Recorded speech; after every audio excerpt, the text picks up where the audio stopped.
ဖះကအလယ်မှာနေမယ်ဘေးနာက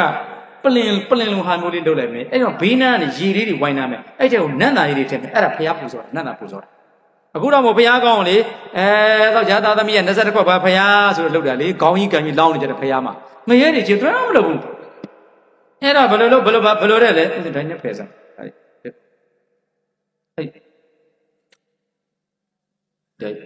သူအများမြင်တော့ဒီလိုဖြစ်ရဒါကမြတ်စွာဘုရားဆိုဒီဘင်းနာမှာနန်းသားလေးအဲ့လိုဖြစ်သွားတာဒါကြီးဒီလိုခတ်ပြီးလောင်းရမလို့အဲ့ဒါပူဇော်တာရေပဲရေပူဇော်လဲဘုရားဆင်းလို့အောက်ထဲမှာနန်းသားရေတွေအကုန်ထည့်ကိုယ်သွေးပြီးတော့အခုတော့ဘုရားကောင်းကြီးကွက်ကွက်ရေလောင်းချတာလေကောင်းကြီးကိုင်နေတယ်ပခုတ်ကိုင်နေတယ်ဟိုဘက်ကအဲ့ဒီရွှေတုံဘုရားမှာရှိတယ်ဆိုတဲ့ခုနနိဗ္ဗာန်ဆိုတဲ့ကောင်ဘုရားလက်ဘင်းကိုကိုင်နေသေးတယ်ဟာဘယ်တော့မှမလုပ်ဘူးရှင်မယားကမလုပ်နဲ့ရောက်ပြောတယ်ဘုရားဒီအောက်လေးမှာရေတွေတူထားမှာကောင်းကြီးလောင်းတာမဟုတ်ဘူးမှားနေကြတယ်လေလှုပ်ချင်တယ်လှုပ်နေကြတာတိုင်းပြည်ကအဲ့တော့ဖြစ်ချင်တယ်နေဖြစ်ကုန်ဒါပဲ